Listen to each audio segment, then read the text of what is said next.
Hello, everyone, and welcome to Snap Take. This is Glazer of Snap Judgments, the official podcast of Marvel Snap Zone. And we have 5 fantastic decks for you today, along with our last chance Peni Parker review, and so very much more. We're going to kick this off with a Surfer I played casually in order to kill my Galactic Weekend missions, and I went 8-1, and this deck felt completely OP. This is going to be a deck that I absolutely suggest that anyone's trying to climb, or especially if you're just trying to hit infinite. It seems like it's that it could be easier than with this list.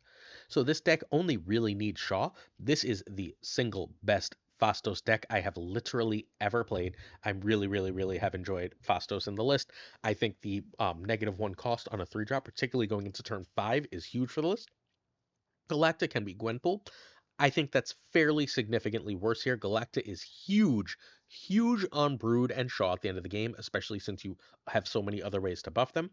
Red Guardian can be Rogue. That's a fine 1-for-1 change. No big deal. And this is also about as good as Makari has ever felt. If I didn't have Makari, I'd probably run Absorbing Man here. Be forewarned that Phastos and Makari are very good in this list. Phastos just dropped to Series 4. I wouldn't buy it just for this list, but keep an eye on it. It's starting to come around. In addition, do not, all caps, get Makari right now. She is data mined to be in spotlights, I want to say in February, and there's a lot of other cards that are not data mined to be in spotlights at least through March, right? So you need to save your keys and tokens for ones that you can't get in spotlights. I do think Makari is a very underrated card in Marvel Snap, though. All right, so I went 8-1, 89%, and plus 23 cubes. This took me back into the top 200 of the Infinite leaderboard. Plus 23 cubes is, if you didn't realize this, an awful frickin' lot for 9 games. Turn 1, you want America Chavez. Turn 2 is Okoye over Forge, unless you need to Brood Shaw on turn 3. Certain locations, you can't play here after turn 4, for example, lead to a Forge over Okoye there. The Kiln. Turn 3, Phastos is your priority as a general rule. Once in a while, you'll want a Red Guardian something, perhaps a Morbius, for example, but usually it's Phastos over Nakia. It's annoying, right? Sometimes you're going to draw Brood and Brood and Shaw early, and then you're going to be like, oh, great, Okoye and then Phastos, right? But like, you're still fine. It ends up working out just okay because you have Forge and Nakia in the deck as well, and you have Galacta to still Galacta and Surfer to buff them when they hit the board. So turn 4 is Galacta over 3. Galacta is insane in this list. This is about as good as Galacta has ever felt to me. Turn 5, Forge and Brood or Shaw. Remember that if you played Galacta, you can play the Forge into the Galacta lane, and then you can Brood or Shaw another lane. They are, generally speaking, enough power to win a lane at that point.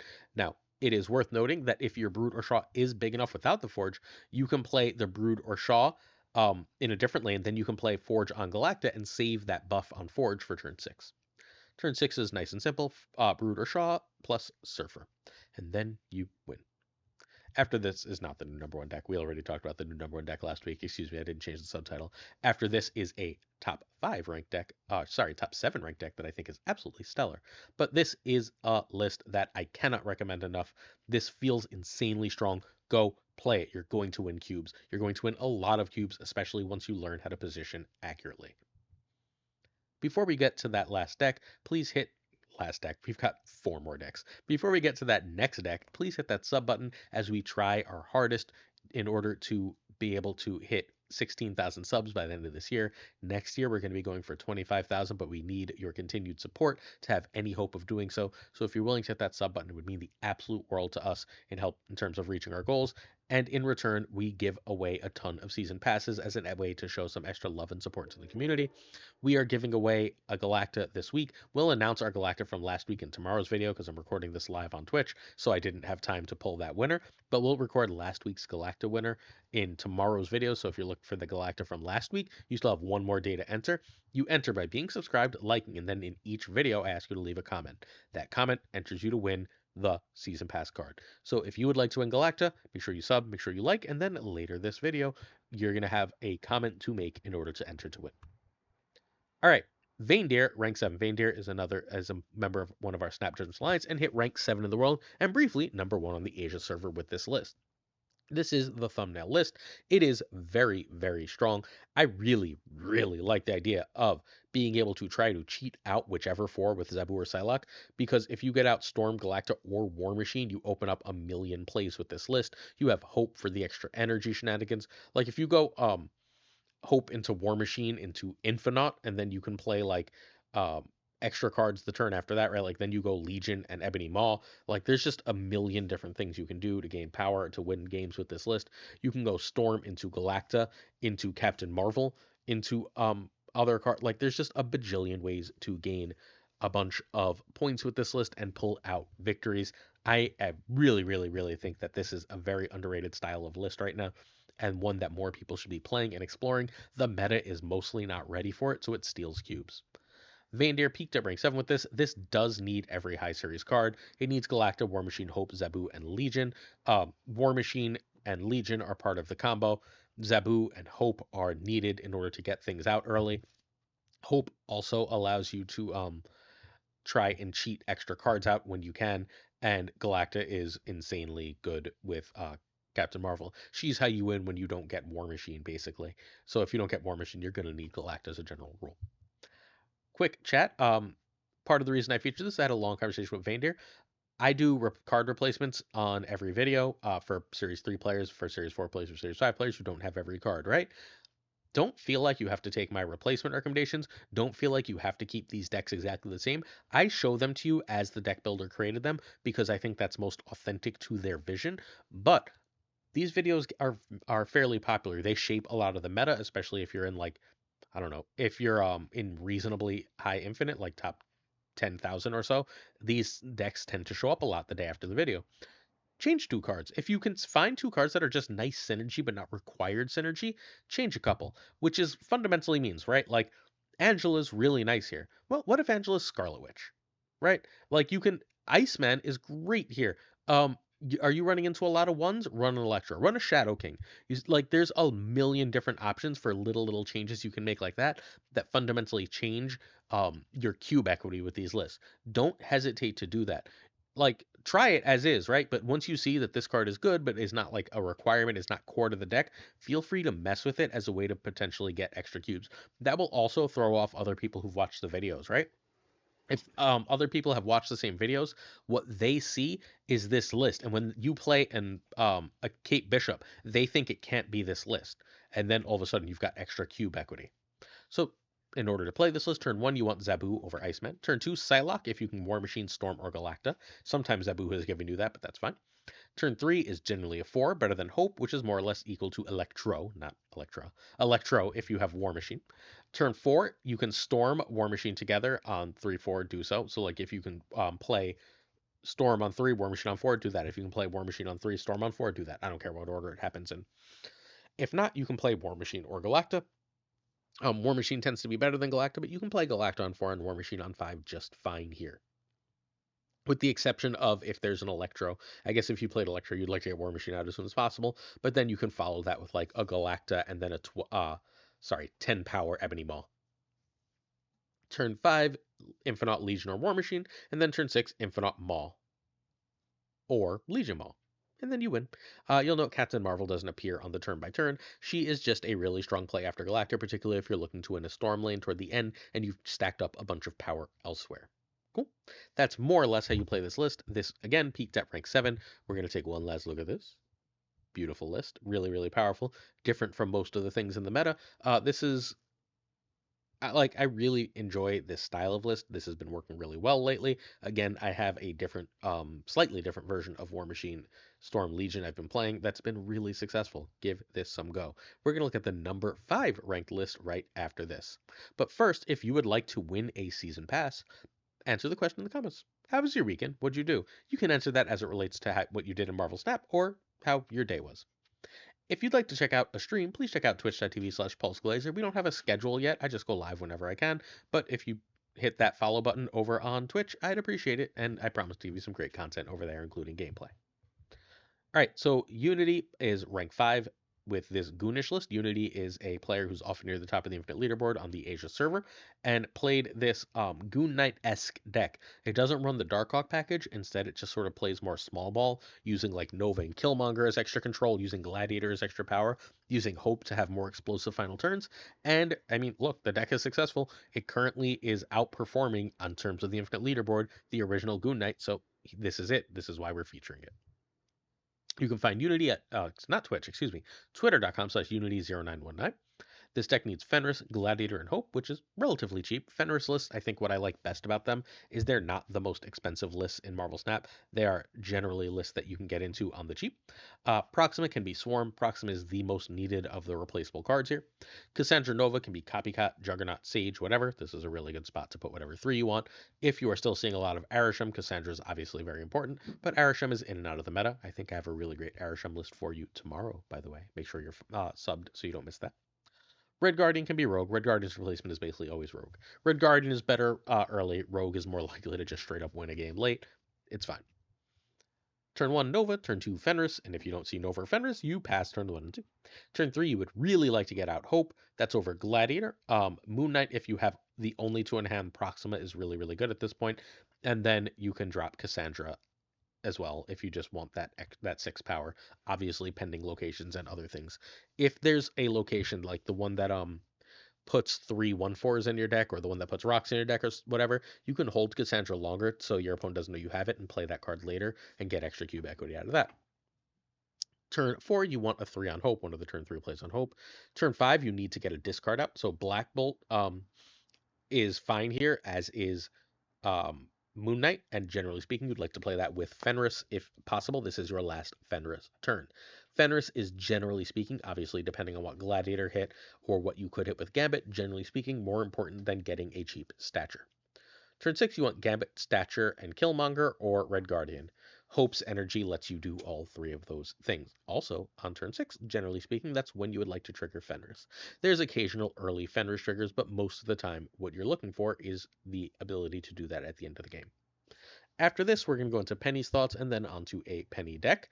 But first, this is one of the better lists right now in Marvel Snap. It doesn't look like much, but it puts out a ton of power. It's extraordinarily frustrating to play against and extraordinarily powerful. Give it a go. You will not regret it. Last chance review for Peni Parker. Peni Parker is a 2/3 on reveal. She adds a spider to your hand, and when Penny merges with anything, you get +1 energy. Then the spider merges with a random card at the location it's played at, and that card gets 1 turn to move. It gets 1 turn of being Vision or Nightcrawler or Jeff. And, +3 power. Peni Parker is one of the best utility players for endgame gamers in Marvel Snap that exists. If you are endgame, if you have Wiccan, this adds a ton of consistency to Wiccan decks. If you like move, this adds consistency to move and move bounce. If you like that style of deck, then Peni Parker is absolutely great for you. If you want to play Phoenix Force, Peni Parker is amazing for Phoenix Force. Penny Force is a really strong deck. If you want to play some mid-range Galactus stuff, having the strength buff from Spider and the ability to get extra energy from Penny is really important. She has an absolute ton of homes where she fits and enhances the deck, but she is not required for any of those lists, and that lack of requirement means you don't need her. Her win rate, it gets higher the higher infinite you look, which is not always the case. High infinite people playing this in top decks have a top-notch win rate, a win rate that's consistent with cards like Galacta. A cube rate that's consistent with cards like Galacta, which means that Peni Parker is a technically excellent, top-notch A-tier card. But you have to be very far into the game. You have to have a really high collection level to really, really amplify that. If you don't have Wiccan, if you don't have Phoenix Force, if you aren't playing Move because you don't have Aranya or Madame Web, if you don't have Hydra Bob, it's very hard to request Penny over any of those cards. But if you have all of them and you're approaching the end game and just deciding what to spend on, I think Penny is worth it. That's where I land on this card. All right. This is our friend Phil Woodward. Welcome back, Phil, who has pennies on the dollar. This is the coolest Luna Snow deck I've ever seen.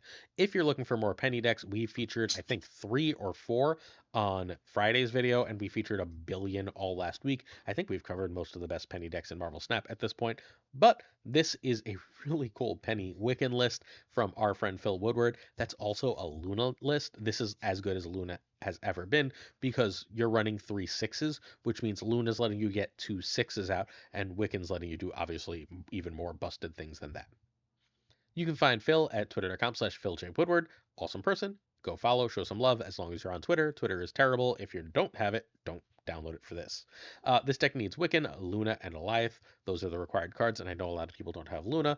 Again, that's totally fine. There's a million other Wiccan penny lists in previous videos. It's just I've covered all of them at this point. Or, like, they're 2 or 3 cards different. You get the gist. Valentina or Penny can be Kate, Cable, Mirage, kind of, sort of, whatever.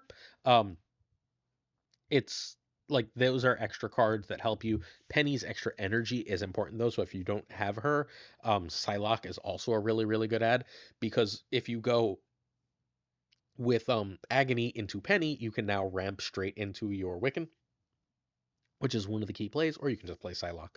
Obviously, ramping a Penny is better because that gives you Spider in hand and has just better stats. Hulkling and Red Hulk can be Magneto or whatever other big 6 you're really in the mood to play. They are stats card. What Hulkling really adds is unpredictability and cube equity. If you check top infinite, Hulkling is one of the cards with the very best stats because of that unpredictability and cube equity he adds. If he's not good, you just don't play him. And if he's good, he usually wins the game by giving you like an infinite, not an infinite, excuse me, a Ultron that they couldn't predict or a blob that wins a lane that has no business being won, so on and so forth. Hedger Bob and Agony can be Zabu, Iceman, Maria Hill. Zabu, in a weird way, adds the same thing that Penny does, which is an extra way to play the power cards early. Oh, also, it's really, really nice after all this time, thank goodness it's Series 3, not to have to do replacements for Kitty Pryde. All right, so Phil got plus 100 SP with this list, which is legit because he plays generally in the like top 10% infinite, so 100 SP is legit. Turn 1, you want Agony of Penny into Wiccan, over Kitty, over Bob. Turn 2, Penny over Valentina, over 2 1s. Turn 3, if you can Wiccan, Wiccan. If not, Luna is fine. You don't like giving them the energy, you'd rather Wiccan, but Luna is fine. Over Spider. Now, you can also, if you pennied on 2, you can play whatever else on 3, right? Like if you played a Valentina on 3 because you don't have Wiccan, and then you Spider on Penny on turn 4, you can use that to ramp as well. Turn 4, Wiccan is your goal. You should be snapping on Wiccan, generally speaking, if you can get Wiccan going. You're going to lose a fair amount of those games, but your cube equity is so high that you win more than you lose by a lot. Turn 4, Wiccan over 3 plus 1. Turn 5 is a 6 plus 1 if Wiccan. Turn 6 is a 6 plus 2 if Wiccan. That's it. This list is awesome. It is very powerful, very consistent. Again, Hulkling at top infinite is absolutely crushing the stats if you have access to that card. If you don't hesitate to just run Magneto in that spot. You won't regret it. There is also the added benefit of, like, if you end up going something like Luna Snow into Wiccan, you can play at the end of the game, you can end up playing like just crazy combos of stuff where you can go like, here's a Shang and a Oh, I guess you can do a Shang and a Valentina card no matter what. Sorry, if you just get the Luna and then you get an extra Penny energy, you can do like a Red Hulk and a Scarlet Witch. Scarlet Witch being obviously a giant cube stealer. That's the kind of surprise card we were talking about earlier in the video. You have 3 real surprise cards in this deck. Part of the reason we're featuring in this video is that really goes with everything else we've been talking about. You have the Valentina card. They can't know what that is. You have the Hulkling. They won't know what that is. And obviously you have Scarlet Witch, which can make a location that no one knows what it'll be. So you have those 3 options in order to really, really steal cubes with this list. I think this is awesome. I fully plan to play this on stream probably later today. But if you want to see games with this deck for sure later today, you should check out the great Obihaved at 1 p.m. Eastern playing this deck. Don't miss Obi playing this list. FaThorNewman and the Pirate King Tuccrr will also have videos of previous days' decks up relatively soon for ya. All right, Ava. Ava Zord, one of the top 10 players of Marvel Snap right now, is chilling. This is not the main list he's playing. We'll get to that list tomorrow. It's yet another Wiccan Penny list. I'm trying not to drown you in those, and it's an even more expensive one. So we'll cover that list tomorrow. But he had a really great win rate with this nice, simple Cerebro 3. And so I thought it would be a really good time to feature it, given that Cerebro was recently buffed to cost 2 instead of 3. I think this list is great. I know a lot of people aren't fans. They're saying, well, Galacta's so big. Why do I want to do this? You want to do this because US Agent and Valkyrie together are broken, and when you make them have 5 or 7 power, that's insane. When you're doubling 5 power to 10 with Iron Man, especially if that Iron Man is already a 3/6 with Bast, that's insane. You have all sorts of control with Cosmo and Killmonger and Luke that can really mess opponents up if they don't know you have it. You have Scarlet Witch. This deck is a cube thief. You can find Ava playing this and many other lists at twitch.tv/Avazord. This list needs no cards. US Agent can be Shang-Chi, Red Guardian, or Rogue. Everything else is Series 3. So, Ava is 13-7, 65% with this list. Pretty damn good for 20 games. Turn 1, you Bast if you have 2 of Cerebro, Iron Man, Magic, and Mystique. Turn 2, Invisible Woman is generally speaking your goal over US Agent, over Cerebro. Unless for some reason you know what your opponent is playing. If you've played an opponent over and over and you know they're not running any Red Guardian or Rogue or anything, drop Bro. Have fun. Turn 3, Mystique if you broed, or you can drop Mystique behind Invisible Woman and make sure your last play is an ongoing. Or you can play Magic or Luke just fine. This is honestly usually where I'd prefer to Magic. I like to hold Magic in some lists, but Magic is fine here. The reason for that is turn 4 is you either play another 3, but 2 2s is the goal, with 1 being Cerebro. Turn 5 is your last Magic chance. Cerebro and Mystique go together here, or you can just drop an Iron Man. If you dropped an Iron Man there, you can spend your last turn going Mystique, whether copying Iron Man or copying Cerebro with a Rebro, or you can drop Valkyrie. If you have a 7th turn, you can sort of do that, and then turn 7, you can play that Valkyrie with Cerebro, US Agent, or Scarlet Witch, or you can play Iron Man with Cerebro, US Agent, or Scarlet Witch, and that's just a massive, massive power swing, and that type of massive, massive power swing is a Cube Thief. Powerful list, really, really cool, worth playing, worth checking out. I hope you do so. I don't think you'll regret it, although it is a deck that you need to stop and think about what you're playing where and control your plays for. Never drop Scarlet Witch on 2 because you don't know if that 3rd location auto beats you.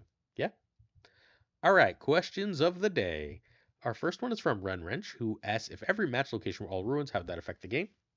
And very simply, very easily, that would break Marvel Snap. Marvel Snap, with only 12 cards, needs more variance than just the 12 card deck provides, even with 1 of each. You see 75% of your deck. It is the locations that keep matches feeling different, that keep decks feeling different, and they are a pivotal part to the game. I think, honestly, the locations are probably the most brilliant part of the game in terms of game design, that each location does something different, gives functionally infinite variability to games of Marvel Snap, and turns that even like playing the same decks over and over again will not give you the same matchups and results. It's a variance increaser that's also a skill tester. Models ask my tips for cutting cat nails, and the nice simple tip is we wait till he's passed out, usually passed out on top of one of us, and then the other gets the nail clipper, and you can sort of like slowly grab those nails while he's asleep and get a good snipping going. I'd also like to remind anyone who's in the middle of Series 3, especially if you're having trouble building decks, to join our Discord, the Snap Judgments League Discord. On that Discord, we have a channel called like Series 3 Glazer Help or something like that. If you join that Discord, you can put your collection onto Marvel Snap Zone. If you put your collection to Marvel Snap Zone and say it and share it with me, I will on stream at some point build you about 5 or 6 new decks and tell you exactly what cards to target in order to best advance your collection so that you can compete as soon as possible in Marvel Snap. Certain tiers of support on our Patreon come with on-air thanks, so please check out patreon.com/snapjudgments if you have any interest. I'd like to say thank you to Abigail Giesland, Mandatory Burnout, Irregardless, David G. Wingfield, Dirty Casual, Denton, LAB, FaThorNewman, Good Dog Gamer, Inc., I Am Frostman, Jane Everett, Thinking Poker, Primed Ryan, Ryan Burke and Ryan Wood, Kirtixley, Koire, Kazushi, Archangel 3K, Black Dahlia, Pyrophros, The Goat Seeker, Hallowed, Quid Pro Joe, Snap Decisions Joe, Fat Nick, Mr. Kerfuffle, Cables, Ginger Prime, Philip Rakovich, I don't know if Racco's still here, but if you are, hi Racco, Haplo, Kenny Loggins of The Danger Zone, Rob Silverman, The Notorious Bizza, Black Jeebus 23, XRC, and Skippy G, Jessica Gamble, winner of Snapchat League Season 1, Tommy Nyquist, The King of Bros, Bro, The Great Kazoo. I don't know if King of Bros is still here, by the way. Hi, King of Bros, if you are. Kev C. Hoda, Luna Chris, Corwin, John Q, and Jimmy McQ, Q-Town, Clam, Colonel Forbin, Yestout, 8th Sage, hey models, hopefully you're doing well. Got models in chat chilling. The Green Goblin, Unibot, hey Unibot, Flam56, Steven, Brian Kaufman, Tristan H. Martin, Jason B., and Jake D. McDonaldinho, who's back streaming, y'all, the Fuzzy Dunlop, Spectrumix, Hoot, Matt H, DJ, Mikey, Hijinks, what's up, Mikey? No Frickin' Flex, Ocularis, in chat, doing chores right now. Thanks for the gifted, my friend. Hopefully the chores go quickly. Mr. Craig Sterry, BG, Zodrex, the King of Canada. Check him out on Twitch, both BG and Zodrex, please. Deadman Falcon and Spike Jones on YouTube. Our history teacher friend, Two Ties, the Great Lauren Evans, the Pirate King Tuccrr, and of course, Gunny T, where the T stands for. That's the end of today's video, and pretty soon the end of today's stream. Thank you so much for hanging out. I appreciate y'all. Hit that sub button at the middle of the screen. On the left and the right, find some more great Marvel Snap videos. I'll see you tomorrow for another Snap Take. Peace.